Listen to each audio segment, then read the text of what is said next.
Alors aujourd'hui, c'est la troisième étape donc, de la 11e édition des Trophées du Fair Play.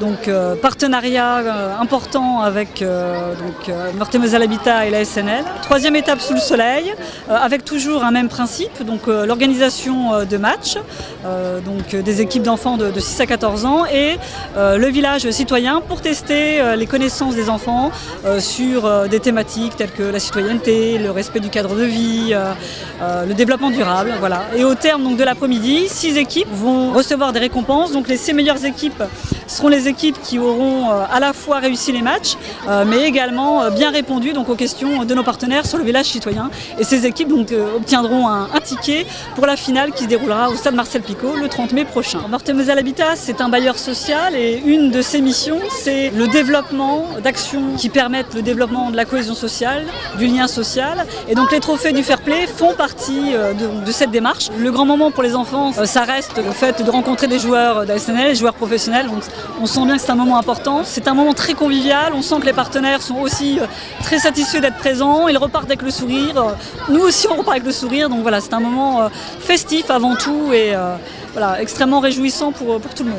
Ouais, bah, c'était cool. Je ne connaissais pas avant, donc j'ai appris quelque chose de plus, quoi. J'ai appris quelque chose qui est utile, donc quelque chose qui peut servir en fait. Pour lutter contre le gaspillage alimentaire, j'ai appris des choses. Je trouve ça cool, quoi. Le fair play après, c'est le respect aussi envers les autres, c'est savoir jouer ensemble sans s'énerver, s'amuser, il faut s'éclater, quoi. Ça fait quelques années que je connais ça. Tous les ans, c'est super, quoi. C'est la base, quoi. C'est tout dans le sport. C'est comme ça qu'on échange avec les autres et qu'on apprend on va plus loin, on apprend toujours quelque chose de plus. Et pour moi, j'aime bien ça. J'aime bien apprendre et construire en même temps. On est sur l'activité Fair Play. Nous, on est l'APF, l'Association des paralysés de France. Et en fait, on se sert des fauteuils et du ballon comme une activité ludique pour leur montrer la difficulté qui est d'être en fauteuil roulant et tout type de handicap. Ils ont un super esprit d'équipe et même sur cette activité, voilà, on fait en sorte de mettre l'esprit d'équipe en avant pour que ça aille totalement ensemble. C'est très important pour moi, surtout que j'ai beaucoup joué au foot, j'ai beaucoup fait de tournois comme ça. Donc ouais, c'était très important pour moi de venir ici. Ouais. Moi j'ai que 20 ans, donc c'est ma première année en pro.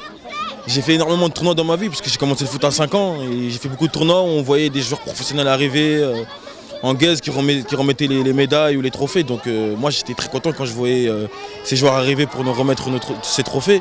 Donc forcément moi je suis très content de venir faire ça pour ces jeunes-là. Ouais, c'est très important le fair play, c'est important pour tout le monde, que ce soit dans le foot amateur, que ce soit dans le foot professionnel. Il faut que le fair play règne, voilà, il faut que ce soit de plus en plus mis en place, donc le fair play ouais, c'est très important. Par exemple, il y a un adversaire qui est par terre et qui souffre, vaut mieux mettre la balle en touche que de jouer, ça le fair play. Il faut qu'ils se donnent tous les moyens pour arriver à leur rêve. Moi, ce que j'ai fait, j'ai tout donné. Surtout que moi, j'ai un frère professionnel, ça m'a aidé. Et je viens de la banlieue aussi, donc ici on est un peu en banlieue, on est la banlieue nancéenne. On joue beaucoup au foot, donc il faut croire en ses rêves et juste vraiment croire en ses rêves. C'est le seul mot que j'ai à dire, il faut croire en ses rêves et ça va marcher après, ça peut marcher. Je pense que c'est important déjà pour donner de la force aux jeunes et montrer l'exemple à tous ces jeunes qui sont là aujourd'hui pour leur montrer que voilà, on est derrière eux et on espère qu'ils pourront faire une carrière. J'ai été à leur place mais j'ai jamais eu la chance de voir des pros venir à un tournoi, donc pour moi c'était obligatoire de venir, comme j'ai dit, pour donner de la force et j'aurais bien aimé avoir des professionnels en face de moi. Voilà, déjà ça a commencé dans les tournois jeunes comme ça. Voilà, il y avait un trophée fair play, donc on se donnait à fond pour être le plus juste possible. Donc pour moi, je pense que le fair play, c'est une valeur importante dans le monde du football.